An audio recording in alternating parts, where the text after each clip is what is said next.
While I was on a trip with my wife and my male best friend, my flight attendant slipped mu epsilon alpha nu alpha capiotinu.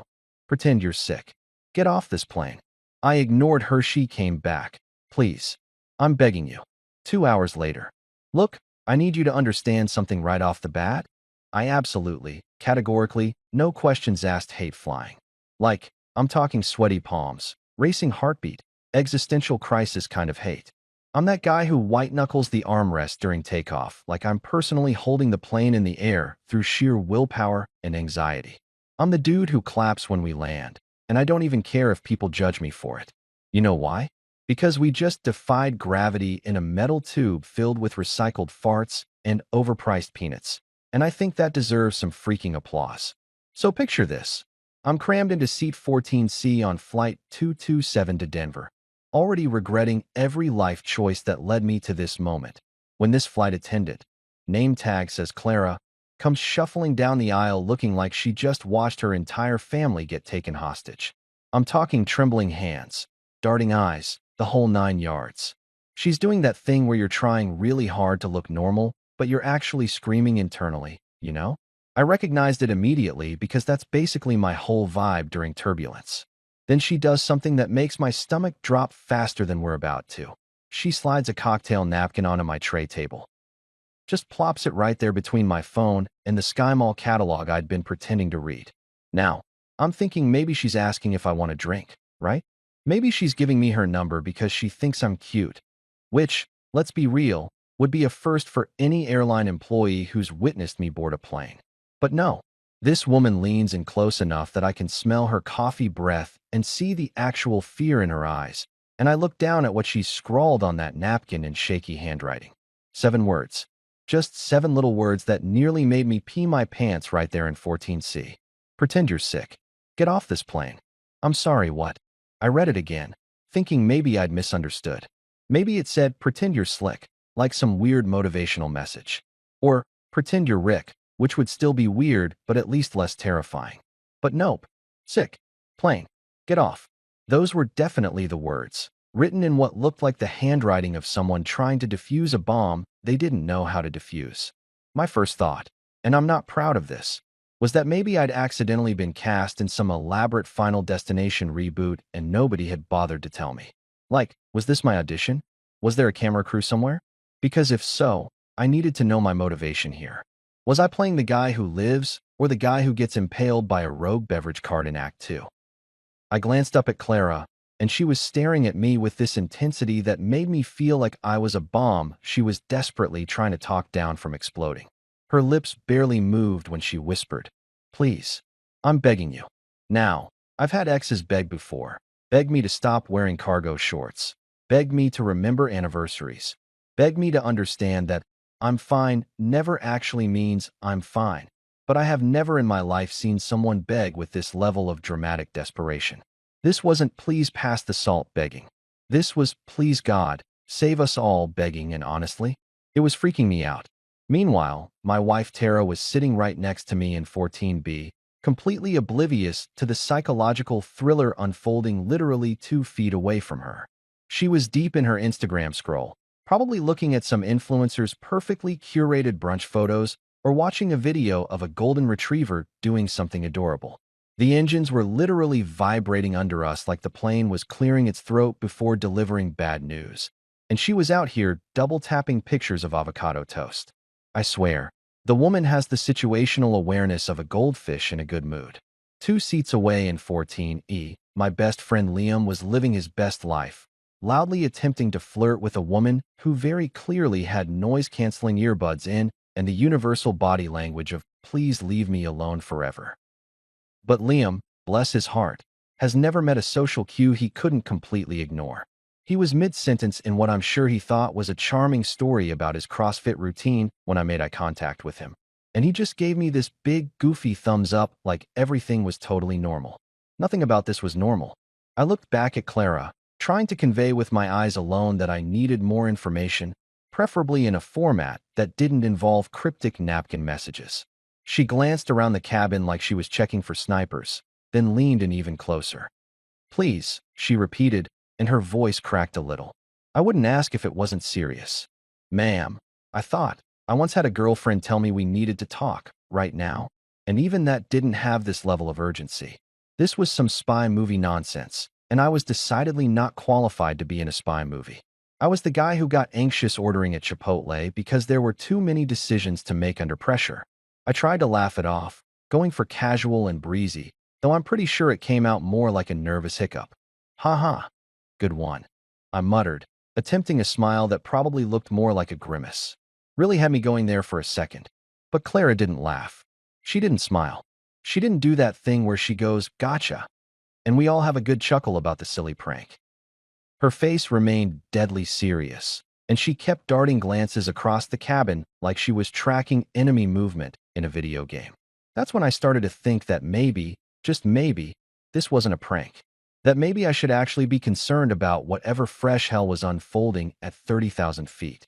I followed her gaze and noticed things I hadn't paid attention to before. Across the aisle, some guy in a gray hoodie was gripping his armrests so tight his knuckles had gone completely white, like he was trying to squeeze the actual secrets of the universe out of that cheap airline plastic. Behind him, a woman in business clothes, expensive suit, the kind that screams, "I make more money than you ever will," kept glancing toward the cockpit every few seconds like she'd left something important up there. Maybe her soul, maybe her sense of professional boundaries. Who knows? I turned to Tara, thinking maybe I should loop her into this increasingly weird situation. Hey, so, something kind of strange just. Relax, she cut me off without even looking up from her phone. You always overthink everything. She said it with that particular tone she uses, the one that somehow manages to be both soothing and condescending at the same time. Tara has exactly two modes, calm and judgmental calm. This was definitely the latter. Liam, having apparently struck out with noise-canceling earbud woman, leaned across the aisle and stage whispered, "Bro, maybe she just thinks you're cute." He waggled his eyebrows suggestively, like we were in a rom-com and not potentially in actual danger. Yeah, because nothing says romance quite like, pretend you're sick and get off this plane before something terrible happens. That's definitely how all the great love stories start. Move over, Romeo and Juliet. Make way for, guy who got weird napkin message and flight attendant who gave it to him. I looked back down at the napkin, those 7 words still staring up at me like an accusation. The plane's engines roared louder, preparing for takeoff, and I felt that familiar knot of anxiety tightening in my stomach. But this time, it wasn't just the normal flying anxiety. This was something else entirely. This was the kind of anxiety that comes with actual, legitimate reasons to be anxious. Clara had moved on, pushing her cart down the aisle, but I could see her hands were still shaking. She nearly dropped a can of ginger ale on some poor guy in row 15. I crumpled the napkin in my fist and shoved it in my pocket, my heart absolutely hammering in my chest. The plane lurched forward, beginning to taxi toward the runway, and I realized with growing dread that I was about to make a decision. Either I was going to trust this random flight attendant who'd just handed me the world's most concerning cocktail napkin, or I was going to sit here and hope this was all just some massive misunderstanding. Spoiler alert, I chose wrong. Okay, so here's the thing about trying to laugh off a potentially life-threatening situation while strapped into a metal death tube hurtling down a runway. It doesn't really work. I mean, I tried. I gave it my best shot, sitting there with that crumpled napkin burning a hole in my pocket like radioactive evidence, attempting to convince myself that this was all just some elaborate misunderstanding. Maybe Clara was new and had accidentally given me someone else's note. Maybe she was testing out a new customer service approach. Welcome aboard. Here's a complimentary panic attack with your peanuts. But the more I tried to rationalize it, the more I noticed things. Little things. Weird things. The kind of things that, in retrospect, should have sent me sprinting toward the emergency exit like my life depended on it. Which, spoiler alert, it kind of did. The plane was still taxiing, doing that slow roll toward the runway where we'd either take off successfully or become a cautionary tale on the evening news. I could feel the familiar rumble of the engines beneath my feet, that low vibration that always makes me think about how we're basically trusting our lives to what's essentially a giant flying toaster oven. The cabin lights dimmed slightly, going into that weird mood lighting phase that's supposed to be calming but really just makes everything look like a horror movie set. I shifted in my seat, trying to get a better view of the cabin without being obvious about it. Casual surveillance. Just a regular guy definitely not freaking out about a cryptic napkin message, casually observing his fellow passengers like some discount James Bond. Clara was still making her way down the aisle with the beverage cart, but I could see the tension in her shoulders, the way she kept glancing back toward the front of the plane like she was expecting something to explode. Which, given the circumstances, was not a comforting observation. That's when I really started paying attention to gray hoodie guy across the aisle. And let me tell you, this dude was not okay. I mean, nobody's really okay on a plane. We're all just various degrees of uncomfortable and mildly terrified. But this guy had taken it to another level. His hands were still death gripping those armrests like he was holding on for dear life, which technically we all were, but he was doing it with the intensity of someone who knew something the rest of US didn't. His knuckles were so white they were practically glowing, and I swear I could see a vein pulsing in his temple from 3 feet away. He was youngish, maybe late 20s, with the kind of beard that said, "I'm either a hipster or I've given up on society." His hoodie was pulled up despite the cabin being approximately the temperature of a sauna, and he kept his head down, eyes fixed on the seat back in front of him like it contained the secrets to the universe. But every few seconds, his eyes would flick up, scanning the cabin with this weird, jerky motion that reminded me of a bird that spotted a cat. A really nervous bird. A bird that maybe knew the cat was planning something. Then there was business suit woman, 3 rows up on the other side. I had a pretty good view of her from my angle, and she was giving off major suspicious vibes. She had that whole corporate power player thing going on. Designer suit that probably cost more than my car. Perfect hair that hadn't moved since she boarded. The kind of makeup that screamed, "I'm important, and I know it." But underneath all that polish, she was twitchy as hell. Every 5 seconds, and I started counting because that's apparently what I do when I'm nervous, she'd crane her neck to look toward the cockpit. Not subtle glances, either. Full-on head turns, like she was waiting for someone to emerge or something to happen. Her laptop was open on her tray table, but the screen was dark. She wasn't working. She was just sitting there, pretending to work, while actually engaging in some weird cockpit watching vigil that was setting off every alarm bell in my already over-alarmed brain. "Excuse me, could I get a tomato juice?" Tara's voice cut through my paranoid observations, and I nearly jumped out of my skin. She was flagging down Clara, who'd made it to our row with the beverage cart. "Of course," Clara said, and her voice was steady, professional, giving absolutely no indication that she'd just handed me a note that basically said, "You're gonna die if you don't bail." She poured the tomato juice with hands that were only slightly shaking, handed it to Tara with a smile that didn't quite reach her eyes, then looked at me. "Anything for you, sir?" The way she said "sir" had this weird emphasis on it, like she was trying to communicate something through sheer force of will and proper title usage. I opened my mouth, not entirely sure what was about to come out, when Tara cut in again. "He's fine," she said, patting my arm in that condescending way that somehow made me feel like a child and an idiot simultaneously. "He's just nervous about flying. He always gets like this." She took a sip of her tomato juice, because apparently my wife is one of those psychopaths who actually enjoys drinking vegetable juice at 7,000 feet, and gave me that look. You know the one. The "you're being dramatic again" look that I'd become intimately familiar with over our 5 years of marriage. "I'm not nervous," I protested, which was a complete lie, and we all knew it. "I'm just observant." "Observantly nervous," Tara corrected, scrolling back to her phone. "It's fine, babe. We do this every time we fly. The plane is not going to crash just because you're anxious about it crashing. That's not how physics works. Actually, I wanted to say, I'm not worried about normal crashing. I'm worried about whatever the hell is happening that made a flight attendant give me a note that sounded like it was written by someone in a witness protection program. But I didn't say that, because A, it sounded insane when I put it that way, and B, Tara had already checked out of this conversation and returned to the much more interesting world of Instagram. Clara moved on with her cart, and I watched her go, trying to catch her eye, but she was deliberately not looking at me. Great. Awesome. Nothing suspicious about that at all. Liam leaned across the aisle again, apparently having given up on his seduction attempt with the woman who'd upgraded her earbuds to actual headphones. A clear escalation in the leave me alone technology arms race.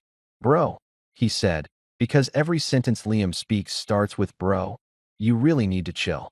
Maybe do some of that breathing thing your therapist taught you. I don't have a therapist, I hissed back. Yeah, but you should, he said cheerfully. You've got mad anxiety, dude. It's not healthy. He pulled out his own phone, probably to text the 15 other women he was currently talking to, which was Liam speak for sending hey beautiful texts to at random intervals. I slumped back in my seat, feeling the weight of the napkin in my pocket like it was made of lead instead of cheap paper. The plane was picking up speed now, really committing to this whole takeoff thing, and I could feel that familiar pressure building in my chest. But this time, I couldn't tell if it was regular flight anxiety or legitimate fear based on actual concerning circumstances. Gray hoodie guy chose that moment to pull out his phone, and I watched, because apparently I'm a creep now, as he typed something out with shaking fingers. His screen was angled just enough that I could see he was texting someone, but not enough to read what he was saying. He hit send, then immediately powered the phone down and shoved it in his pocket, his whole body rigid with tension. Business suit woman had closed her laptop and was now just staring straight ahead, but her hands were clasped together so tightly in her lap that her fingers were turning red. She looked like she was praying, or maybe just trying really hard not to throw up. Honestly, on a plane, those two things often look pretty similar. The engines roared louder, and I felt that lurch in my stomach as we accelerated down the runway. This was it, the point of no return. Either we were taking off, or I was about to do something incredibly dramatic that would either save everyone's lives or make me look like the world's biggest idiot. I glanced at Clara one more time, and she was standing in her jump seat near the front, buckled in for takeoff, but her eyes were locked on me. Even from this distance, I could see the plea in them, the desperate hope that I'd listened to her warning. The nose of the plane tilted up, and we left the ground. I'd made my choice, and I really hoped it was the right one. Narrator voice, it was not the right one. So there we were, wheels up, committed to this whole flying thing like a bad relationship you should have ended 3 red flags ago, but didn't because you'd already paid for the couple's massage package. The plane was climbing, that awful sensation of gravity, trying its absolute best to pull us back down to earth where we belonged, and my phone buzzed in my pocket like an angry bee that had just realized it was trapped in denim prison. Now, technically, I was supposed to have it on airplane mode. We all know this. The flight attendants had done their little safety dance, demonstrated the seat belts like we're all morons who've never sat down before, and explicitly told us to put our devices in airplane mode or turn them off completely. But here's a confession. I always wait until the last possible second to do it, because I have this completely irrational fear that the exact moment I disconnect from the internet will be the exact moment something incredibly important happens that I need to know about. Like, what if World War III starts during my flight and I miss the memo? What if someone finally proves that birds are real? What if my fantasy football lineup gets screwed because I didn't check it one last time? So I pulled out my phone. Sorry, FAA, please don't arrest me. And saw 3 texts from my sister Maya lighting up my screen. Maya is 2 years younger than me, infinitely more successful, and has made it her life's mission to remind me of both of these facts at every possible opportunity. She's a corporate lawyer at some big firm in Chicago, the kind of person who wears power suits and says things like, let's circle back on that, without a hint of irony. Meanwhile, I work in IT support, which is basically professional babysitting for people who can't figure out why their computer won't turn on when it's not plugged in. The first text read, Mom's asking about you again. The second, she wants to know if you and Tara are still together, which is mom code for, when are you giving me grandchildren? The third, send a pic. She wants proof of life. And couple photos. You know how she is. I could practically hear Maya's voice in my head. That particular blend of amusement and exasperation she reserves specifically for our mother's antics. Our mom, bless her heart, had turned worrying into an Olympic sport and somehow managed to win gold every single time. She'd called me 4 times before this flight to make sure I had my license, my wallet, my phone charger, my common sense, and my will to live. Not necessarily in that order. The plane hit a pocket of turbulence, because of course it did, and my stomach did that fun little flip that makes you question every choice you've ever made. I gripped my phone tighter, my other hand white-knuckling the armrest in a way that probably would have made me buddies with Gray Hoodie Guy if we weren't both too terrified to socialize. I started typing back to Maya, my thumbs working on autopilot. Sure. Might die. Pray for me. Then I paused, looking at those words on my screen, and felt a weird chill run down my spine. Because usually when I said stuff like that, it was just my standard dramatic flair, the kind of dark humor that made Maya roll her eyes and tell me I was being ridiculous. But right now, with Clara's napkin note burning a hole in my pocket and the general vibe of this flight being somewhere between unsettling and legitimate horror movie, those words felt less like a joke and more like a premonition. I hit send anyway, because what else was I going to do? Text back. Actually, a flight attendant gave me a weird note, and I think something bad might happen, but I'm too much of a coward to do anything about it. Yeah, that would go over great. Maya would probably just tell me to stop watching so many conspiracy theory videos on YouTube, which, fair, but also not helpful in this particular situation. Her response came back almost immediately, a laughing emoji. Just one. Not even the crying laughing one, just the regular laughing one. Like my potential demise was mildly amusing, but not quite hilarious. Classic Maya. I could picture her in her office, probably in the middle of some important conference call, taking a break to mock her older brother's flight anxiety like it was her civic duty. I glanced over at Tara, who was now watching some cooking video with the sound off, reading the subtitles, and occasionally nodding like the person making a casserole was imparting ancient wisdom. The plane leveled out a bit, that initial climb to cruising altitude phase starting to settle, and the seatbelt sign dinged off. Freedom. Sort of. The freedom to move around a confined metal tube while suspended thousands of feet in the air. Living the dream. But Clara. Oh man, Clara was not settling. While everyone else was starting to relax, getting comfortable, pulling out their books and tablets and overpriced airport snacks, she was pacing the aisles like a caged animal. She'd check an overhead bin, move 3 steps, check another one, move again. Her face had this fixed smile plastered on it, the kind of smile you give when someone's holding you at gunpoint, but you're trying to act natural. I'd seen that smile before, usually in hostage negotiation movies right before everything goes sideways.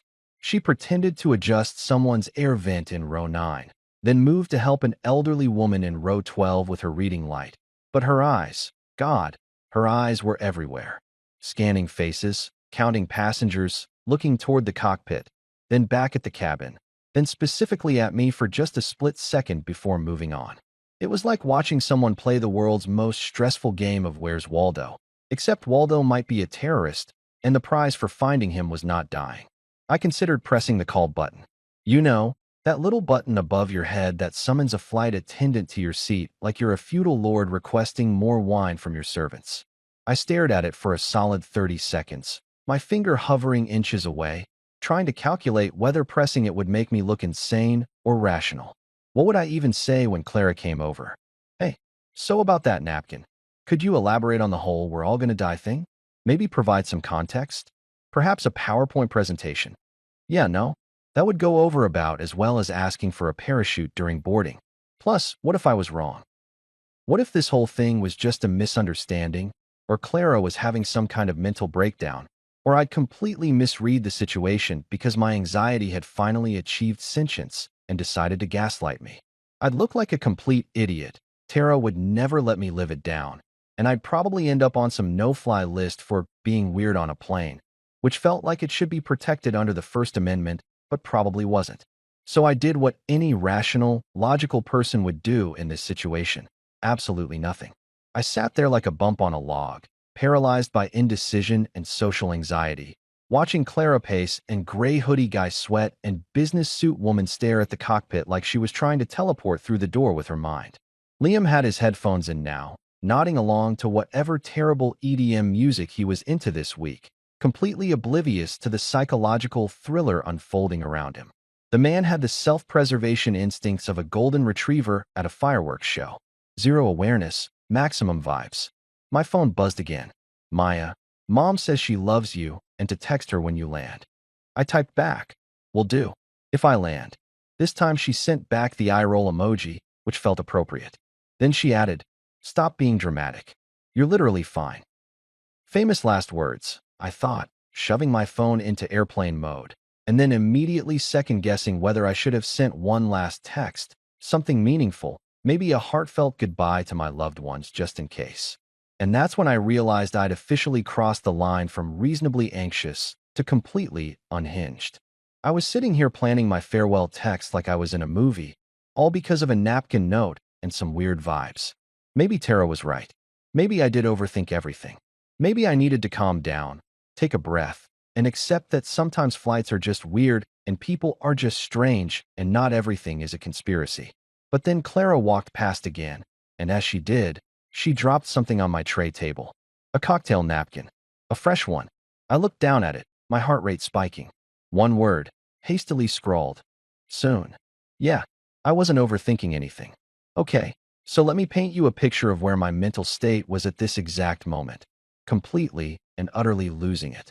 That second napkin, the one with just the word soon scrawled on it like a threat from a discount horror movie villain, had officially pushed me over the edge from concerned passenger to guy who's about to make a scene at 30,000 feet.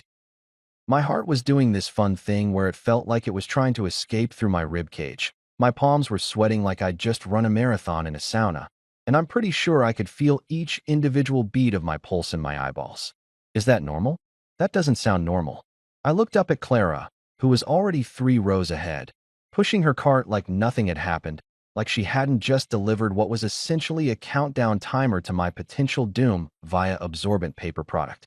She didn't look back, didn't acknowledge me, just kept doing her flight attendant thing with that same plastered-on smile that was starting to look more like a grimace with each passing second.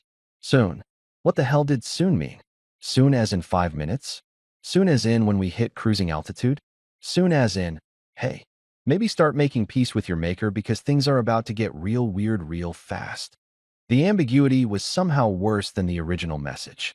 At least get off this plane had clear instructions. Soon was just ominous.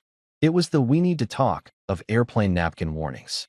I crumpled the second napkin and shoved it in my pocket with the first one, because apparently I was collecting them now. Maybe I could frame them someday, assuming I lived long enough to have a someday. The napkins that saved my life would make a great conversation piece at parties, right next to my collection of emotional baggage and unresolved childhood issues. Tara had moved on from cooking videos to some fashion influencer trying on outfits, still completely absorbed in the digital world, still blissfully unaware that her husband was potentially sitting on a ticking time bomb of unspecified danger. I envied her ignorance. I really did. She was over there worried about whether wide-leg pants were still in style, and I was over here wondering if I'd live long enough to worry about pants at all. That's when Clara made her move. She came back down the aisle, but this time without the cart, moving with purpose, and she crouched down next to my seat like a spy meeting her contact in a crowded cafe. Her face was inches from mine, close enough that I could see the fear in her eyes.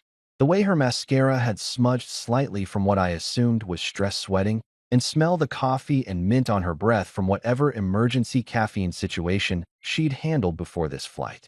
Do it now, she whispered, her voice barely audible over the drone of the engines. Pretend to faint. If you stay here, you won't land alive. I blinked at her, my brain trying to process what she was asking me to do while simultaneously short-circuiting from sheer panic. You want me to fake a faint? I whispered back, which came out more like a squeak. In front of my wife? She's a nurse. She'll call me out in approximately 0.3 seconds. She once diagnosed a guy having a heart attack at Costco while buying rotisserie chicken. I'm not going to be able to fake her out with amateur hour theatrics. And that was true. Tara had seen me at my worst. Food poisoning, actual flu. That time I thought I was dying, but it turned out I'd just eaten too much spicy Thai food. And she had a built-in BS detector that was more accurate than a polygraph machine. The woman could spot fake illness from a mile away. It was both impressive and incredibly inconvenient. Clara's eyes didn't waver. If anything, they got more intense, boring into mine like she was trying to transfer the severity of the situation directly into my brain through sheer force of will. Then make it convincing, she said, each word deliberate and heavy with meaning. I'm not asking you to win an Oscar. I'm asking you to survive. Well, when you put it like that, suddenly my concerns about looking stupid seemed pretty trivial. Nothing like the threat of literal death to put your priorities in perspective, right? I took a deep breath, glanced at Tara one more time, still engrossed in her phone. God bless her oblivious heart. and made the executive decision to commit to this insane plan. If I was going to do this, I needed to go full method actor. Daniel Day-Lewis didn't become Lincoln by half-assing it, and I wasn't going to survive whatever fresh hell was brewing on this plane by giving a mediocre performance. So I did what any reasonable person would do in this completely unreasonable situation. I went for it. I clutched my chest with both hands, really digging my fingers in there like I was trying to physically hold my heart inside my body. My face contorted into what I hoped was a convincing expression of pain and not just severe constipation. There's a fine line there, and I wasn't entirely sure which side I'd landed on. I let out a groan, starting low and building to a crescendo, really selling the whole "something is very wrong with me" vibe. "Oh no," I croaked, my voice coming out strangled and dramatic. "My heart. I can't, something's wrong." Liam's head whipped around so fast I'm surprised he didn't get whiplash. "Dude, what?" But I was committed now. I was in it. I let my body go slack, slumping in my seat, my head lolling to the side like a rag doll that had given up on life. I even threw in a little "I flutter" for good measure, because I'd seen that in movies and it seemed appropriately theatrical. Tara, however, did not react the way I'd hoped. She didn't gasp. She didn't panic. She didn't immediately spring into nurse mode and start checking my vitals. Instead, she glanced over at me, paused her video, and rolled her eyes so hard I'm surprised they didn't fall out of her head and roll down the aisle. "You had 3 airport sandwiches," she said flatly, her tone dripping with the kind of exasperation usually reserved for toddlers throwing tantrums in grocery stores. "You'll live. Just breathe through it. Maybe stop eating mystery meat from Terminal B next time." I wanted to break character and tell her that this was not, in fact, about the questionable food choices I'd made at Gate 27, but Clara swooped in before I could blow my cover. She was suddenly there, all professional concern and trained medical response, her hand on my shoulder like she'd just discovered I was in actual distress. "Sir, are you all right?" she asked loudly, projecting her voice so other passengers would notice. "You look very pale. Let's get you some water and some air." "He's fine," Tara insisted, still scrolling through her phone. "He does this every time he flies. It's anxiety, not a cardiac event. Trust me, I've seen both." But Clara was already grabbing my arm, surprisingly strong for someone who probably weighed 120 pounds soaking wet, and hoisting me to my feet. "Sir, please, let me help you to the front. We have oxygen there. Can you walk?" I nodded weakly, leaning on her like I actually needed the support, which honestly wasn't that far from the truth because my legs had gone all wobbly from the adrenaline spike. Liam was half standing now, looking concerned in that way guys do when they're not sure if they should help or if getting involved would be weird. "Bro, you okay?" he asked, reaching out but not quite touching me. "You need me to come with?" "He's fine," Tara repeated, but there was a slight edge of doubt creeping into her voice now. "Knight, you're fine?" She'd finally put down her phone, which was how I knew she was at least 10% concerned. Maybe 15%. Clara was already guiding me down the aisle, one hand firmly on my elbow, and she leaned in close as we moved, her lips barely moving. "Don't look back," she whispered, so quiet I almost missed it under the engine noise. "Your seat wasn't assigned by accident." And just like that, my performance stopped being a performance. The fear that shot through me was 100% real, unfiltered, genuine terror. My legs actually did feel weak now, my heart actually was racing, and the sick feeling in my stomach had nothing to do with airport sandwiches and everything to do with the sudden realization that I wasn't just being paranoid. This was real. Whatever this was, it was happening, and I had been specifically targeted. My seat wasn't random. Someone had put me there on purpose, which meant someone knew I was on this flight, which meant someone had plans for me, or for whoever was supposed to be in that seat. And none of those plans probably involved me landing safely in Denver and going about my normal boring life. We were almost to the front of the plane now, passing through first class, where people were sipping champagne and enjoying warm nuts like they weren't currently sharing airspace with whatever nightmare scenario was unfolding back in economy. Clara's grip on my arm tightened slightly, reassuring and terrifying all at once. That's when I stopped acting entirely and started genuinely freaking out. Because ignorance might be bliss, but knowledge? Knowledge was absolutely terrifying. So there I was, being half-dragged, half-guided toward the front of the plane by a flight attendant who'd apparently moonlighted as a CIA operative, trying to maintain my sick passenger act while internally screaming loud enough to shatter the windows. The physics of it all was honestly impressive. How I managed to walk in a straight line while my brain was simultaneously melting down like a nuclear reactor having a bad day. If they gave out awards for most convincing performance while experiencing existential terror, I'd be taking home the gold, folks. Clara kept her grip firm on my arm, steering me through the first-class cabin where people were living their best lives in seats that probably cost more than my monthly rent. Some guy in a cashmere sweater, because of course he was wearing cashmere on a plane, glanced up from his iPad with mild interest, like watching a potentially dying man stumble past was mildly more entertaining than whatever stock report he'd been reading. Welcome to first class, where your emotional detachment comes with free champagne and extra legroom. We pushed through the curtain into the galley area, that weird liminal space at the front of the plane where flight attendants hide and probably talk about how much they hate us all.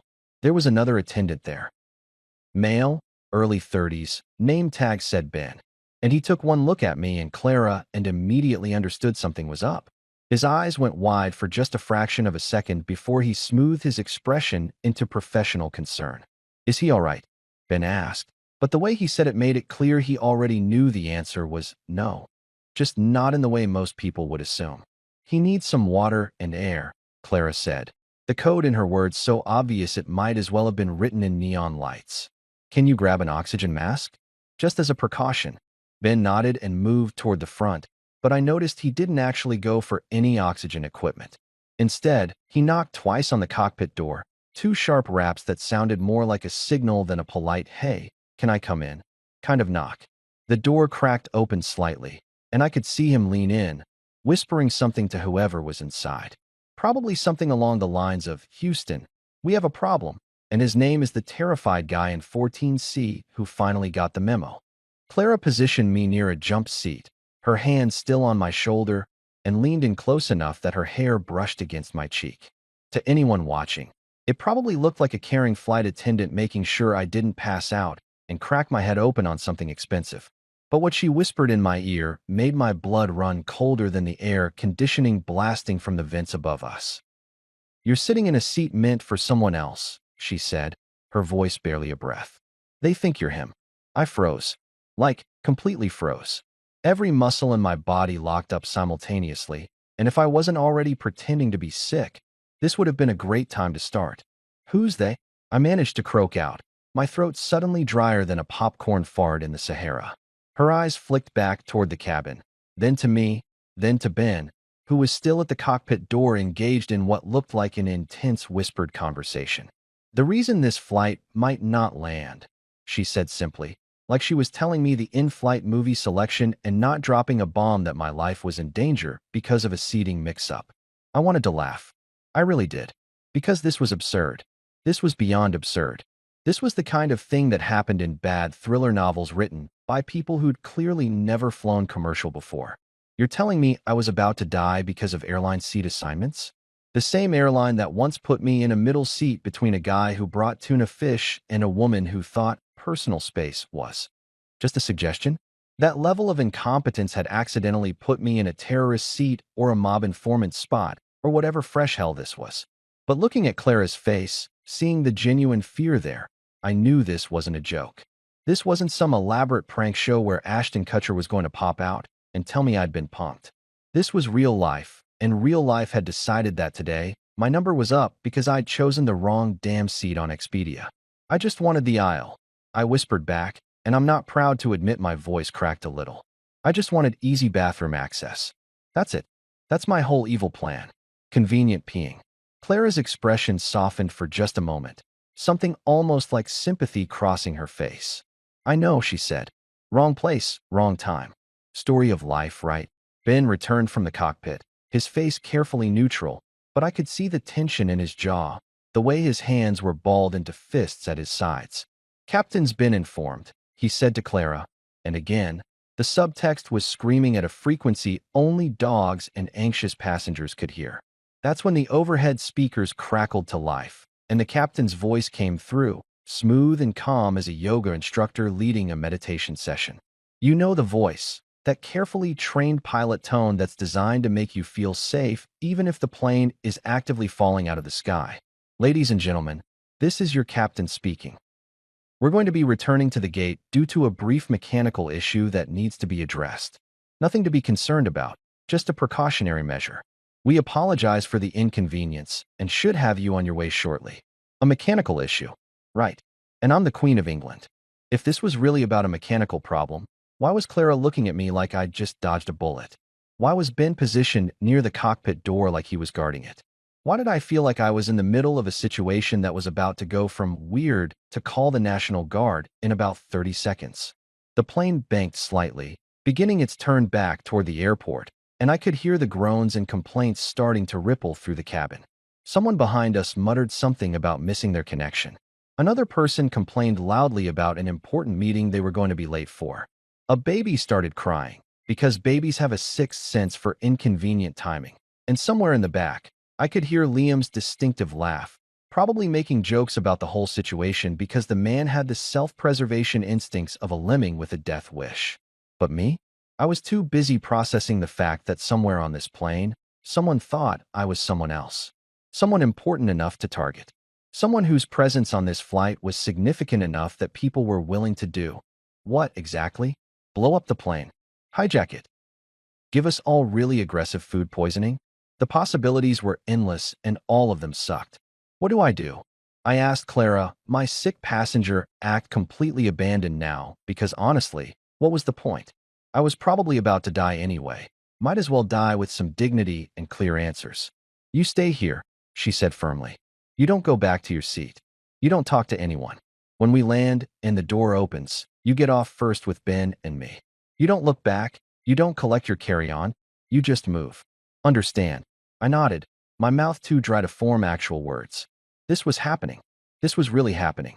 I'd woken up this morning worried about whether I'd packed enough phone chargers and if the hotel would have a decent gym, and now I was caught up in some kind of spy movie situation that I was wildly unqualified for. Ben handed me a bottle of water. Actual water this time, not code for, we're all going to die, and I drank it gratefully, my hands shaking enough that I almost dropped it twice. The plane was descending now. That sinking feeling in your stomach that's usually just uncomfortable, but now felt like a countdown timer ticking away. Through the gap in the curtain, I could see into the cabin. Tara was craning her neck, probably looking for me, her phone in her hand like she was debating whether to text or call. Liam was still oblivious, headphones firmly in place, living in his own little world of EDM and bad decisions. And scattered throughout the cabin were the other passengers, gray hoodie guy, business suit woman, and who knows how many others, all playing their parts in whatever twisted theater production this had become. The captain's voice came back on. Flight attendants, prepare for landing. Clara and Ben exchanged a look, some silent communication passing between them that I wasn't privy to, and Clara's hand found my shoulder again.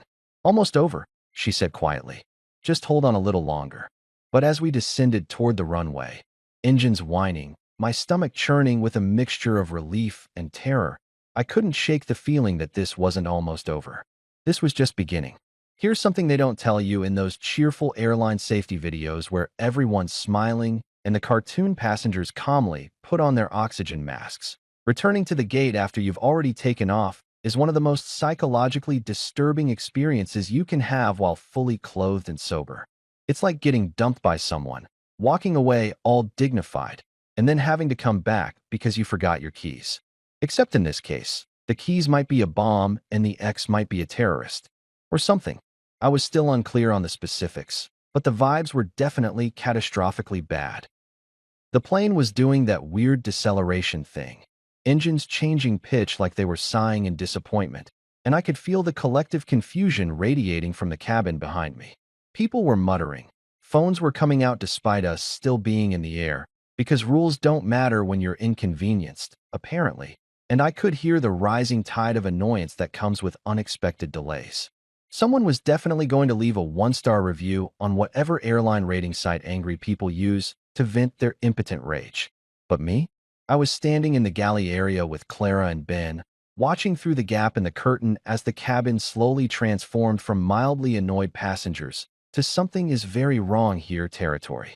And let me tell you, The shift was subtle but unmistakable, like watching a pot of water go from simmering to full boil. First, there was the guy in the black jacket. Not gray hoodie guy. This was a different person entirely, because apparently this flight had collected suspicious characters like I collect anxiety disorders. Black jacket guy was sitting in row 7, and I hadn't paid much attention to him before because he'd seemed normal. You know, generic business traveler normal. The kind of guy you see on every flight, wearing clothes that cost more than they should and carrying a leather laptop bag that screamed, "I'm important but approachable." Except now he was standing up. And not in the "I need to stretch my legs" way or the "I'm getting something from the overhead bin" way. He stood up like he was about to give a speech, or start a fight, or do something equally dramatic and unwelcome. His posture was all wrong. Rigid, alert, predatory even. Like a cat that spotted a mouse and is calculating the exact angle of attack. And then he looked directly at me. Not a casual glance. Not an accidental eye contact moment that you both immediately look away from, because prolonged eye contact with strangers is uncomfortable and possibly a mating ritual in some cultures. No, this was a full-on stare, his eyes locking onto mine through that gap in the curtain with the intensity of a sniper acquiring a target. His expression was cold, calculating, the kind of look that makes your lizard brain start screaming, "Predator! Run! Climb a tree! Do something!" Then his gaze slid to Clara, and something flickered across his face. Recognition, maybe, or confirmation. Like he'd just verified something he'd suspected, and now he was adjusting his plans accordingly. "That's him," Clara breathed beside me, so quiet I almost didn't hear her. "That's the trigger." The trigger. As in, the guy who triggers the thing. The bad thing. The thing that goes boom or causes chaos or ruins everyone's day in a spectacular and possibly fatal fashion. My brain was having trouble processing this information, probably because it was too busy panicking to handle complex data analysis. Black jacket guy slowly sat back down, but his eyes never left our position. He pulled out his phone. Again, we were still technically in the air, but apparently phone rules were just suggestions today, and typed something with deliberate precision. His thumb moved across the screen, hit send, and then he pocketed the device and folded his hands in his lap, like a choir boy waiting for service to start. "Oh, we're so screwed," I muttered, which was probably not the most helpful observation, but definitely the most honest one. That's when the chaos really started bubbling up like a pot of water someone forgot about on the stove.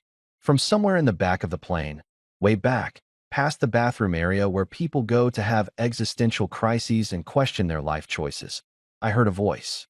Young, male, cracking with either puberty or panic. "I can't do this," the voice said, not quite shouting, but definitely loud enough to carry. I can't. The teenage boy. I craned my neck to see through the curtain, catching a glimpse of a kid who couldn't have been more than 17, maybe 18 tops, standing in the aisle near row 30-something.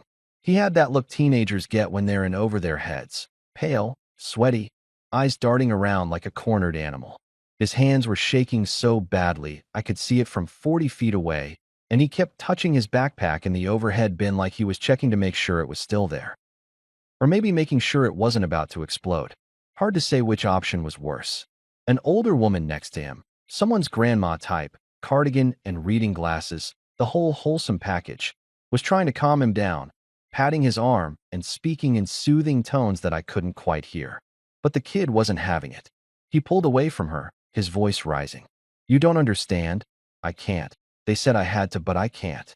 Ben moved toward the curtain, his hand reaching for something on his belt that I suddenly realized might be more than just his standard flight attendant equipment. Clara grabbed his arm, shook her head slightly. "Not yet," she mouthed. "Wait. Wait for what?" I wanted to scream. Wait for the plane to explode. Wait for whatever nightmare scenario was unfolding to reach its natural conclusion. But I kept my mouth shut because I'd already proven that my instincts in crisis situations were roughly as reliable as a magic 8-ball with trust issues. That's when Liam's voice cut through the tension like a chainsaw through butter, loud and cheerful and completely, devastatingly oblivious. "Bro," he called out from his seat, pulling out one earbud and gesturing at the general chaos. "Are they shooting a movie or something? Is this like one of those prank shows? This is wild." Several passengers turned to look at him. Black jacket guy's head swiveled in his direction. Even teenage panic attack kid paused his meltdown to stare at this idiot who thought we were filming a reality show while potentially careening toward disaster. That's my best friend, I said to no one in particular. The guy who thinks we're on candid camera while the plane might be rigged to explode. That's who I chose to be friends with. This is the quality of my decision-making on full display. Clara's lips twitched despite everything, like she wanted to laugh, but remembered that laughing during a potential terrorist situation was probably poor form. And then, because apparently this situation wasn't complicated enough, two passengers in first class stood up simultaneously. They'd been sitting there the whole time, blending in with the champagne sippers and cashmere wearers, looking for all the world like regular business travelers who'd paid too much for slightly better seats. But now they were standing, and their hands were moving to their waists, and they were pulling out badges that caught the overhead lights and glinted with official authority. Air marshals. We had freaking air marshals on the plane, which meant someone, somewhere, had known this flight was going to be a problem before we even took off. Which meant this wasn't a spur-of-the-moment thing. This was planned, coordinated, a whole production that I'd stumbled into like an extra who'd accidentally wandered onto the wrong movie set. The marshals. One woman with severe bangs and an expression that could cut glass. One man who looked like he bench-pressed small cars for fun, moved with practiced efficiency. They weren't shouting or making a scene yet, but their body language screamed federal agents about to ruin someone's day. And everyone within visual range immediately understood that playtime was over. Severe Bang's marshal made eye contact with Clara, some silent communication passing between them, and I realized with growing horror that Clara wasn't just a concerned flight attendant. She was part of this. She was in on whatever operation was happening. She'd known from the beginning that this flight was compromised, and she'd chosen to warn me specifically because, oh God, because whoever was supposed to be in my seat was important enough to protect. Important enough to have federal resources devoted to keeping them alive. Important enough that multiple agencies were involved in whatever elaborate security theater this was. And I'd accidentally taken their seat because I wanted aisle access and slightly more legroom. You've got to be kidding me, I said out loud. To the universe, to whatever cosmic force had decided that today was the day my mediocre life would intersect with actual important spy stuff. This is how I die? Not from my terrible diet or my family history of heart disease or my complete inability to exercise regularly, but because I used Expedia's seat selection feature? Ben looked at me with something that might have been sympathy. If it helps, he said quietly, you're handling this better than most people would. I'm having a full psychological breakdown, I informed him. This is just what my breakdowns look like. Internal screaming, external sarcasm. It's my brand. The plane touched down, actual wheels on actual tarmac, and I felt that little surge of relief you always get when you land successfully. Except this time it was mixed with abject terror because landing meant we were about to enter the next phase of whatever fresh hell this was. Through the window, I could see the terminal approaching, but also something else. Vehicles. A lot of vehicles. Police cars, black SUVs, what looked like maybe a SWAT van, all positioned around our gate like we were public enemy number one. Are those for us? I asked, knowing the answer but hoping I was wrong. Clara nodded grimly. Them and whoever else is on board. The plane rolled to a stop, and in that moment of silence before chaos inevitably erupted, I had one crystal clear thought. I really should have just driven to Denver. So we're stopped at the gate now, engines powering down with that distinctive whine that usually signals the end of a flight and the beginning of the mad scramble to grab your carry-on and pretend you're not about to elbow someone in the face to get off this metal prison faster. Except nobody was moving. The seatbelt sign was still on, glowing like an angry red eye of doom, and there was this weird suspended animation quality to everything, like we were all extras in a movie waiting for the director to yell action, so we could start the next scene of whatever disaster film this had become. The marshals, Severe Bang's woman and bench press cars guy, were positioned strategically in the aisles now, one in first class, one near the middle of the plane, and they had that alert stillness that predators get right before they pounce. You know that nature documentary vibe where the lion is watching the gazelle and you're sitting on your couch eating chips thinking, oh, that gazelle is so dead? Yeah, that energy. Except in this scenario, I wasn't sure if I was the gazelle or just an innocent bystander about to get trampled in the inevitable chaos. Black jacket guy was still in his seat, hands folded, picture of calm, but I could see the tension in his shoulders, the way his eyes kept flicking between the marshals and the exit and someone, in the back of the plane. His jaw was clenched so tight I'm surprised his teeth didn't shatter from the pressure. Clara was beside me, her hand still on my arm like she was afraid I might bolt or faint or do something equally unhelpful. Ben had moved to the cockpit door, blocking it with his body in a way that was definitely not standard flight attendant procedure. And me? I was just standing there like an idiot, watching my life turn into a Tom Clancy novel I definitely didn't remember signing up for. That's when Severe bangs Marshall. I decided to call her Agent Badass because she definitely earned the title, moved with sudden purpose toward the economy section. Specifically, toward row 14. Specifically, toward where I had been sitting approximately 10 minutes ago when my biggest concern was whether the in-flight Wi-Fi would work and if I'd have time to watch an episode of The Office before landing. She reached up to the overhead bin directly above seat 14C. My seat. The seat I'd chosen because of a stupid airline algorithm and my preference for aisle access, and popped it open with a smooth, practiced motion that suggested she'd done this before. Probably too many times before.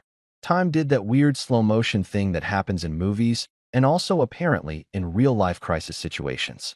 I watched her hand disappear into the bin, moving past the regulation-sized carry-ons and personal items, reaching toward the back where most people don't look, because who actually checks the far reaches of an overhead bin? That's where forgotten items go to die, where someone's left-behind neck pillow lives out its sad existence until a cleaning crew eventually finds it 6 months later. But Agent Badass wasn't looking for forgotten items. Her hand emerged holding something small, metallic, about the size of a lunchbox, maybe, with wires visible on one side, and, oh God, oh no, a little light blinking red like a furious Christmas decoration designed by someone's worst nightmare. A device. An actual, literal device that was definitely not supposed to be in an overhead bin, definitely not supposed to be on a plane, and definitely, absolutely, categorically not supposed to be blinking red like it was counting down to something catastrophic. The bin above my head. The seat I'd been sitting in. The space where I'd been planning to put my neck pillow and maybe catch a nap while we flew over flyover country. I froze. Like, completely and utterly froze. Every muscle in my body locked up simultaneously, and my brain just started screaming this high-pitched internal wail that would have been embarrassing if I wasn't too busy being absolutely terrified to care about embarrassment. That had been above my head. That blinking red nightmare had been sitting approximately 18 inches from my skull for the entire time we'd been taxiing and taking off. Behind me, I heard Tara gasp. Actually gasp, like a character in a Victorian novel who'd just seen someone's ankle. And that's how I knew this was serious. Tara doesn't gasp. Tara has seen compound fractures and childbirth, and that time I tried to cook Thanksgiving dinner. The woman is unflappable, but she was definitely flapped now. Dude, Liam's voice carried from his seat, and for once, he didn't sound cheerful or oblivious. He sounded genuinely shaken, which was somehow more terrifying than the device itself. Dude, that was above your head. That was literally right above where you were sitting. Thanks, Liam. Really helpful observation there, buddy. A+ commentary on the obvious situation. Gold star for stating what we can all clearly see with our functioning eyeballs. The cabin erupted. And I mean erupted, like a volcano of human panic and terror that had been building pressure and finally found its release valve. Someone screamed, high-pitched, genuine horror movie scream. A kid started crying. That soul-deep wail that children do when they sense something is very wrong even if they don't understand what. Someone else was shouting in what might have been Spanish or Portuguese. I couldn't tell because my linguistic processing had shut down in favor of pure survival mode. A woman in a business suit. Different from the cockpit watching woman, because apparently this flight was just lousy with suspicious business suit people, jumped up and shouted, "It's remote triggered. Don't move. Nobody move." Which, okay, first of all, how did she know that? Was she also an agent? Was everyone on this plane some kind of undercover operative except me, and maybe that poor grandma who'd been trying to calm down teenage panic attack kid? Had I accidentally bought a ticket on the Federal Agent Express and nobody thought to mention it during booking? Second, telling a plane full of panicking people not to move is like telling water not to be wet. It's theoretically a good idea, but fundamentally impossible. People were half standing, grabbing their bags, reaching for their phones, doing all the things humans do when confronted with mortal danger and absolutely zero training on how to handle it. Bench press cars Marshall, Agent Muscles, I decided, moved down the aisle with surprising speed for someone his size, his voice booming over the chaos. Everyone remain calm. Stay in your seats. Federal agents, you are safe. We have this under control. Narrator voice, they did not, in fact, have this under control. Agent Badass was holding the device like it was a live snake, her face a mask of concentration, and she was speaking rapidly into what I assumed was some kind of communications device hidden in her collar or ear or wherever secret agents hide their secret communication things. I couldn't hear what she was saying over the general pandemonium, but her expression suggested it wasn't, "Hey guys, false alarm. This is actually just someone's very elaborate lunch container." Black Jacket Guy chose this moment to make his move. He stood up fast, too fast, with that explosive energy of someone who's been coiled and waiting for the right moment, and his hand went to his jacket. I saw it happening like it was a slow-motion action sequence, saw Agent Muscles registering the threat, saw everything about to go from bad to catastrophically worse. "Gun!" Someone shrieked, because apparently we hadn't hit our quota of terrifying things happening in rapid succession. But Agent Muscles was faster. He had his own weapon drawn before Black Jacket Guy could fully reach his, and suddenly we had a Mexican standoff situation happening at 30,000 feet. Well, technically 0 feet now because we were on the ground, but the altitude of the drama was definitely elevated. "Hands where I can see them," Agent Muscles commanded, his voice cutting through the chaos like a knife through butter. "Do it now." Black Jacket Guy's hand froze halfway to his jacket, his face calculating odds, weighing options. I could practically see the gears turning in his head, the cost-benefit analysis of whatever his next move was going to be. And then, slowly, so slowly it was almost theatrical, he raised his hands in surrender. Except his eyes weren't surrendering. His eyes were looking past Agent Muscles, past the device, past all the chaos, and they landed on teenage panic attack kid in the back, who had gone completely silent and completely still in a way that was somehow more disturbing than his earlier freakout. Clara's grip on my arm tightened to the point of pain. "This is wrong," she whispered, more to herself than to me. "He's not the primary. He's a decoy. A decoy. Because of course, why would anything about this situation be straightforward? Why would there be just one threat when you could have multiple threats, layered like some kind of nightmarish lasagna of danger?" The woman in the business suit who'd shouted about the device being remote-triggered pulled out her own badge, adding herself to the growing collection of federal agents who'd apparently decided this flight was the place to be. "Bomb squad is on the way," she announced to Agent Badass. "ETA 2 minutes. Do not attempt to disarm. 2 minutes. 120 seconds. The device was still blinking its angry red blink, counting down to God knows what, and we had 2 minutes before people who actually knew what they were doing arrived to maybe, hopefully, prevent us all from becoming a tragic news story. I looked at Tara, who had gone pale. Actually pale, like someone had drained the color from her face, and she looked back at me with an expression I'd never seen before. Fear. Real, genuine, unfiltered fear. Not concern, not worry, but actual terror. And that's when I realized something horrible. She'd thought I was being dramatic before. She'd thought I was having another one of my anxiety episodes, making a scene, being my usual paranoid self. But now she understood. Now she knew. I'd almost died today. We'd all almost died. And it was pure dumb luck, or Clara's intervention, or whatever cosmic force had decided I deserved another day, that we were still breathing. "I'm sorry," I said to her, though I wasn't sure what I was apologizing for. For almost dying? For being right about something being wrong?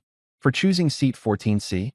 She just shook her head, tears actually forming in her eyes, and mouthed back, "I love you," which was touching and terrifying because Tara doesn't get emotional in public.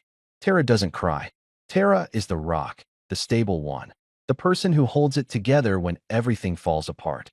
If she was crying, we were definitely all about to die. Okay, so here's a fun fact I learned today. When multiple federal agencies converge on a commercial aircraft because there's a literal explosive device in the overhead bin, Things get chaotic in ways that would make a Black Friday sale at Walmart look like a peaceful meditation retreat. I'm talking organized chaos, the kind where everyone's moving with purpose, but it still feels like the universe is having a full-blown panic attack, and we're all just along for the ride. The bomb squad arrived in what felt like both an eternity and 3 seconds simultaneously. Time does weird things when you're contemplating your own mortality, and they came dressed like they were about to explore Mars. Full hazmat-looking suits, helmets with face shields, equipment that probably cost more than my house, the whole intimidating package. They moved through the plane like a well-oiled machine, and suddenly Agent Badass wasn't the scariest person in the vicinity anymore, which was saying something because that woman could probably kill someone with a severe look and proper motivation. They'd evacuated everyone from economy through the rear exit, down those inflatable slides that look fun in theory but are actually terrifying in practice, especially when you're sliding towards safety while there's a bomb still on the plane you just exited. I could see passengers scattered on the tarmac below through the window, looking like confused ants whose anthill had just been kicked by a vindictive god. Liam was down there somewhere, probably still trying to figure out if this was a prank show. Tara had been escorted off separately, some kind of protocol about keeping potential witnesses separated, which sounded ominous but probably made sense to people who did this for a living. But me? I was still in the galley with Clara and Ben, watching the bomb squad work through that gap in the curtain like I was the world's most anxious theater patron at the worst play ever written. Apparently, I was being kept separate because I was material to the investigation, which was official speak for, "You're the idiot who sat in the wrong seat, and we need to figure out how much trouble you're in." Clara had ditched her flight attendant vest at some point and was now wearing an FBI jacket that she'd pulled from God knows where. Maybe they just keep them stashed in the galley next to the extra peanuts and emergency wine. Turns out my suspicions were correct. She wasn't just a concerned employee of the airline. She was Special Agent Clara Mendez, and she'd been undercover on this flight for 3 weeks, working multiple routes, waiting for this exact situation to develop. 3 weeks. I'd squeaked when she told me, my voice doing that embarrassing thing where it goes up an octave. "You've been playing flight attendant for 3 weeks waiting for someone to try to blow up a plane?" "Actually, we've been tracking this cell for 6 months, she'd replied, adjusting her jacket with the casual confidence of someone who regularly deals with domestic terrorism before lunch. "This flight was flagged 2 days ago. We knew they were planning something. We just didn't know exactly what or who the target was. And you let the flight happen anyway?" I felt my voice rising, hysteria creeping in around the edges like an unwelcome party guest. "You knew there was going to be an attempt, and you just let us all get on the plane?" Agent Badass, who I'd learned was actually Special Agent Patricia Morrison, but I was sticking with my nickname because it fit better, walked over, having apparently handed off the explosive device to the bomb squad guys who were now doing their bomb squad thing with it in the jetway. "We had no choice," she said bluntly, no apology in her tone. "If we'd canceled the flight, they would have known we were onto them. They would have scattered, gone underground, hit another target we couldn't predict. This way, we controlled the environment." "Controlled," I repeated flatly. "There was a bomb 18 inches from my head, and you call that controlled? You're alive, aren't you?" She had a point, but I was too busy being indignant to acknowledge it properly. Ben, who turned out to be exactly what he appeared to be, just a regular flight attendant who'd been read in on the situation this morning and was probably regretting his career choices, handed me another bottle of water. I'd gone through 3 already. My stress drinking had reached hydration levels that would make a fitness influencer proud. My hands were still shaking, that post-adrenaline tremor that makes you feel like you've had 17 espressos and a near-death experience. Which, technically, I had. Well, one of those things. The near-death part, not the espresso part, though honestly some espresso would have been great right about now. Clara sat down across from me. We were in the first-class section now. Might as well use the fancy seats since everyone else had been evacuated, and her expression softened from federal agent mode to something approaching actual human empathy. "I need you to understand something," she said, leaning forward with her elbows on her knees. "That seat, 14C, it wasn't random. It was specifically booked for a federal informant who was supposed to be on this flight. My stomach did that fun-dropping thing it does on roller coasters, except this time there was no safety harness and the drop was pure existential dread. An informant. I said slowly, my brain trying to process this information through the fog of shock and dehydration. You're telling me I almost got blown up because I accidentally stole a snitch's seat? Witness, Agent Morrison corrected, because apparently the terminology mattered when you were discussing who gets to die in an explosion. He was set to testify against a domestic extremist group with ties to white nationalist organizations. They'd threatened him, threatened his family, the whole 9 yards. We were relocating him under federal protection. And he just what? Decided not to fly? Overslept? Got cold feet about the whole witness protection thing. I could hear my voice getting higher again, that spiral of hysteria threatening to take over completely. Clara shook her head. He changed his flight last minute. Took an earlier one because his daughter had a recital he didn't want to miss. We got the notification at literally the last second, tried to bump you or get you moved, but the flight was full and you'd already boarded and she spread her hands in a gesture of helpless frustration. Everything happened too fast. So let me get this straight, I said, counting on my fingers because visual aids help when processing traumatic information. Your witness ditched his assigned seat to go see his kid's recital, which, adorable, good dad, no judgment there, and I randomly selected that exact seat through Expedia's algorithm because I wanted aisle access and slightly more legroom. And because of this cosmic coincidence, a domestic terrorist cell thought I was the informant and planted a bomb to kill me. Does that about sum it up? That's the situation, yes, Agent Morrison confirmed, and I couldn't tell if I detected a hint of sympathy in her voice or if I was just projecting my desperate need for someone to acknowledge how absolutely insane this was. This is how I die, I muttered, mostly to myself. Not from my terrible diet or my family history of heart disease or that one time I tried to pet a raccoon in college, but because I used a booking website and liked aisle seats. This is my legacy. This is what they'll write on my tombstone. Here lies a man who made poor seating choices. Ben actually snorted at that, quickly covering it with a cough when Agent Morrison shot him a look.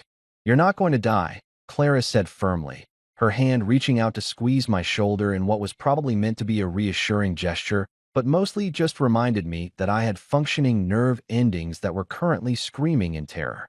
The device is secure. The suspects are in custody. Wait, suspects plural? I interrupted. How many people were trying to kill me? Kill the guy whose seat I stole. At least 4 on the plane, Agent Morrison said, ticking them off on her fingers like she was listing grocery items instead of attempted murderers. Black jacket guy, real name Marcus Webb, known associate of the group. The teenager in the back, Tyler Chun, recruited online, didn't know what he was really getting into until it was too late. Business suit woman who called out the device. That was actually Agent Reeves, one of ours. And we're still identifying the 4th, but we have them contained. For people. For actual human beings who'd woken up this morning, brushed their teeth, probably had breakfast, and thought, yeah, today's a good day to blow up a plane full of innocent people. The casual evil of it made my brain hurt. My phone buzzed then. I'd forgotten I even had it, forgotten that the outside world still existed beyond this nightmare scenario. I pulled it out, expecting more texts from Maya, probably wondering why CNN was reporting on our flight, or maybe my mom having a maternal panic attack. But it wasn't Maya. It wasn't my mom. It wasn't anyone in my contacts at all. Unknown number. One text. 6 words that made my blood run colder than the airplane AC had managed all day. We know you got off the plane. I stared at it, reading it over and over like maybe the words would rearrange themselves into something less threatening. Like maybe it was a wrong number, or autocorrect had butchered someone's innocent message about getting off work or getting off the couch, or literally any other interpretation of getting off that didn't involve domestic terrorists tracking my movements. Clara saw my face, which had apparently gone from traumatized survivor to person seeing a ghost, and was immediately on alert. What is it? I held out the phone with a trembling hand, watched her and Agent Morrison read the message. Watch their expressions go from concerned to professionally alarmed, which is like regular alarm, but with better posture and training. That's not good, Ben said, which was the understatement of the century and earned him another look from Agent Morrison that could have curdled milk. They're still active, Clara said, already pulling out her own phone, typing rapidly. They have spotters, probably watching the gate, maybe even inside the terminal. They know the hit failed. They know someone got off, and now And now they think I'm the informant. I finished, my voice surprisingly steady considering my internal organs were currently attempting to escape through my ribcage. They think I'm the guy they were trying to kill, and I just became a walking target. Agent Morrison was already moving, speaking into her radio, calling for additional security, using codes and abbreviations I didn't understand, but which all sounded very urgent and very bad for my continued survival. Clara stood up, her hand automatically going to the gun holstered at her hip. When had she gotten a gun? Had she had it the whole time? Was everyone on this plane armed except me? And looked at me with an expression that was part apology, part determination. "We're going to protect you," she said. "You're going to be fine. You literally just told me there are domestic terrorists watching the terminal who think I'm a federal witness." I pointed out, my capacity for sarcasm apparently surviving even in life-threatening situations. "Fine seems like a strong word choice here. You're going to be alive," she amended. "How's that?" "Better," I admitted. "Still terrifying, but better." Through the window, I could see more vehicles arriving. Black SUVs, more police cars, what looked like actual military vehicles which seemed excessive, but maybe that was just standard protocol for domestic terrorism on a Tuesday. The terminal had been evacuated. I could see people being herded away from our gate, could imagine the confusion and fear rippling through the airport. And somewhere out there, someone was watching, waiting, trying to figure out if they'd succeeded or if they needed to adjust their plans. Plans that now apparently included me. "So what happens now?" I asked, though I wasn't sure I wanted to hear the answer. Clara and Agent Morrison exchanged a look, some silent federal agent communication that I wasn't privy to. "Now," Agent Morrison said, "you disappear." Disappear is one of those words that sounds cool when Jason Bourne says it, but significantly less cool when you're a 32-year-old IT support specialist whose biggest act of rebellion is using the office microwave for fish on Fridays. I don't have spy training. I don't have a particular set of skills acquired over a very long career. I can barely remember my own Wi-Fi password half the time. And yet here I was, being told I needed to go into hiding like I was suddenly important enough to warrant federal protection, which was flattering and absolutely terrifying in equal measure. They moved us, and by us, I mean me, Tara, and Liam, because apparently your spouse and your idiot best friend count as close associates, who might also be targets, into a secure area of the airport that I didn't even know existed. We're talking through maintenance corridors, past restricted access doors that required key cards and retinal scanners, down hallways that looked like they belonged in a dystopian video game. The whole thing had this surreal quality, like I'd accidentally wandered into a different reality where my boring life had suddenly become an action thriller and nobody had bothered to give me the script. The room they put us in was some kind of VIP lounge meets FBI operations center. There were plush chairs that probably cost more than my car, a fully stocked bar that we weren't allowed to touch. Rude. And approximately 17 federal agents scattered around like very serious party guests who'd forgotten how to have fun. Laptops were open everywhere. People were speaking in low, urgent tones. And there was this energy in the air that said, "We're professionals handling a crisis," mixed with "this is not how we wanted to spend our Tuesday." Tara was sitting next to me on a leather couch that was way too nice for the amount of stress sweating I was currently doing. She'd been silent for the past 20 minutes, processing everything, and I could practically see the wheels turning in her head. My wife is a lot of things, pragmatic, skeptical, occasionally judgmental of my life choices, but she's not someone who panics easily. She sees trauma in the ER on a daily basis, has held people's hands while they died, has dealt with more bodily fluids than should be legal. But this was different. This was personal. "So," she finally said, her voice tight, controlled, the way it gets when she's really upset but trying not to show it. "When the flight attendant gave you that napkin, when she told you to get off the plane, that was real." "Yep," I said, popping the P, because apparently even in crisis situations I default to being annoying. "That was very real. Very, very real. And I told you to relax." "You did say that, yes. I told you that you were overthinking things. That is an accurate summary of your position, correct?" She turned to look at me then, really look at me, and I saw something in her eyes I'd never seen before. Guilt. Real, genuine, crushing guilt. "You almost died because I didn't listen to you." "Hey, no, that's not." I started, but she cut me off. I told you to calm down. I said you always overthink everything. I basically gaslit you into staying in a seat that had a bomb above it. Her voice was cracking now, tears starting to form, and Tara doesn't cry. Like, ever. I'd seen her cry maybe 3 times in our entire relationship, and one of those was at a particularly sad dog food commercial that caught her off guard. You didn't know? I said firmly, reaching for her hand. Nobody knew. Well, except Clara and the other agents. But they have training and clearance, and probably therapy for this exact situation. You're a nurse, not a mind reader.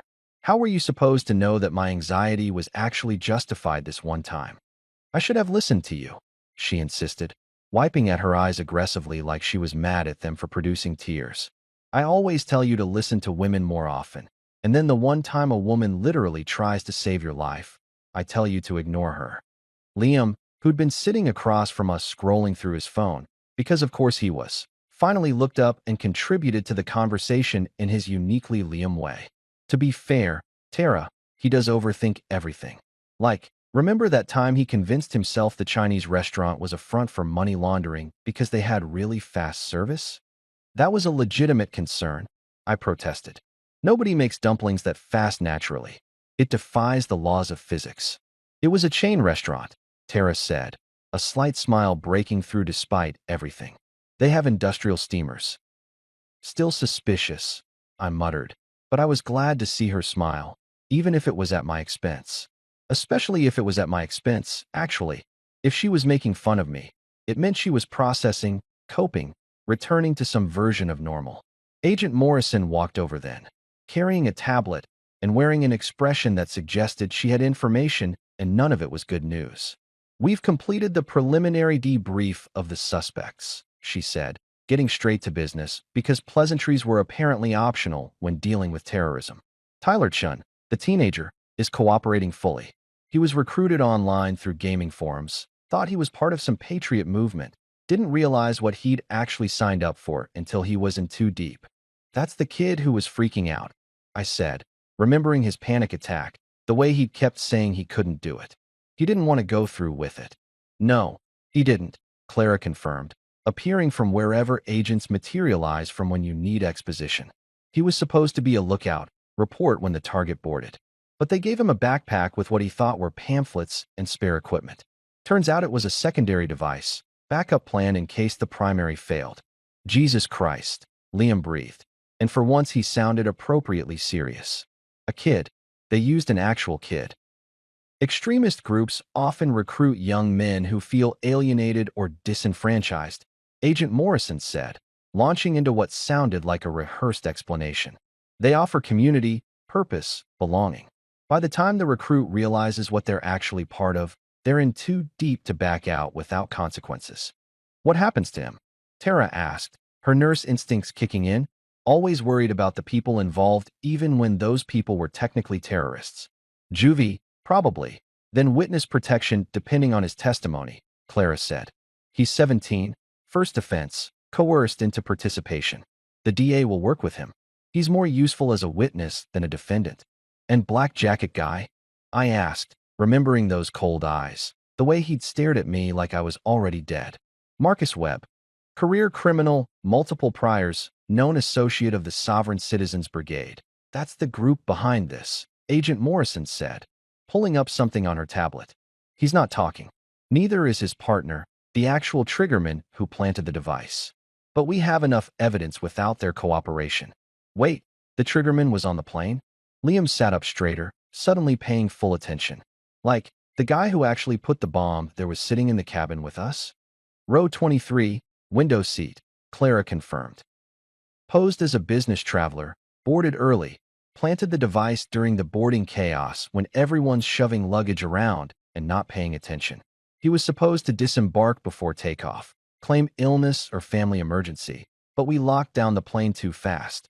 That's why you rushed the return to gate, I said, pieces clicking together. You knew he was still on board. We knew someone was still triggering the timer remotely, Clara said. Webb was the spotter, the backup, but the primary operative was still on board adjusting the detonation based on our actions. Once we started the return, he couldn't get off without being obvious. So everyone on that plane was either a terrorist, a federal agent, or a completely innocent person who had no idea they were caught in the middle of a counterterrorism operation, I summarized. That's absolutely insane. Welcome to my job, Agent Morrison said dryly. It's exactly as glamorous as you'd imagine. An agent I hadn't seen before. Young guy, probably fresh out of Quantico or wherever they train FBI people, walked over and handed Agent Morrison a folder. She scanned it quickly, her expression neutral, but her body language suggesting the news wasn't great. We've identified the source of the text message sent to your phone, she said, looking at me. Burner phone, already ditched, but they made the call from inside the terminal. The temperature in the room seemed to drop about 20 degrees. Inside, I repeated slowly. As in, they're here. Right now? In this airport. We're searching, but it's a large facility with thousands of people moving through hourly, she admitted, which was FBI speak for, we have no idea where they are, and that's terrifying. So what you're saying is, Liam interjected, because he always had to be the one to state the obvious. There are still terrorists actively looking for him. They're somewhere in this building, and we're just sitting here? In this fancy lounge, like targets in a very expensive shooting gallery. You're in the most secure location in the airport, Agent Morrison said, but she didn't sound as confident as I would have liked. We have multiple exits, armed personnel, surveillance on every entrance. But they're still out there, Tara said quietly. They still think he's the witness. They still want him dead. Nobody contradicted her because there was nothing to contradict. She was absolutely, 100% correct. Clara sat down across from us, her federal agent mask slipping just slightly to reveal the actual human underneath. Look, I'm not going to sugarcoat this. You're in danger. All three of you, but especially you, she pointed at me, because they think you're the informant. They've invested resources, taken risks, exposed operatives. They're not going to just walk away. So what do? I asked, hating how small my voice sounded, how scared. Do we just stay here forever? Live out our days in this overpriced lounge, eating fancy peanuts and waiting for domestic terrorists to lose interest. We protect you until we've neutralized the threat, Agent Morrison said. That means secure transport, safe house, maybe temporary relocation until we've rounded up the rest of the cell. How long are we talking? Tara asked, ever practical. Days? Weeks? Could be months, Clara admitted. These things take time. We need to follow the evidence, make arrests, ensure there are no other active operatives. Months, I interrupted, laughing in disbelief. You want us to go into hiding for months because I accidentally sat in the wrong seat on an airplane. This is my life now. This is actually happening. Hey, Agent Morrison said, and her voice had softened just slightly, traded some of that professional distance for something approaching sympathy. You're handling this better than most people would. I've seen grown men completely fall apart over less. You've got survivor sarcasm. It's a thing. It's actually a really healthy coping mechanism. Survivor sarcasm, I repeated, testing the phrase. That's what we're calling my complete psychological breakdown. Because I'm definitely breaking down here. This is just what my breakdowns look like. Internal screaming, external wit. It's my brand. It's a good brand, Clara offered. Better than most. Tara squeezed my hand. Liam gave me a thumbs up that was probably meant to be encouraging, but mostly just reminded me that he was an idiot who I loved despite his complete lack of situational awareness. And somewhere in this airport, someone was looking for me. Someone who wanted me dead. Someone who thought I was important enough to kill. Me. The guy who once got stuck in a beanbag chair for 20 minutes because I couldn't figure out how to get out of it. This was my life now. And honestly, I'd really prefer it if it wasn't. That night, they stuck us in a secure hotel that looked like every other business hotel I'd ever stayed in, except this one had armed guards in the hallway and bulletproof windows, which really killed the ambience. Tara and I lay side by side in the king bed, staring at the popcorn ceiling like it held answers to life's greatest mysteries. It didn't. It just had popcorn texture and probably asbestos. My phone buzzed. Liam, texting from his room next door. Bro, that was insane. Also, I still think Clara was into you. I typed back. She literally saved our lives, Liam. Exactly, he replied. Girls love a guy they can rescue. I blocked his number for an hour, which was becoming a regular hobby.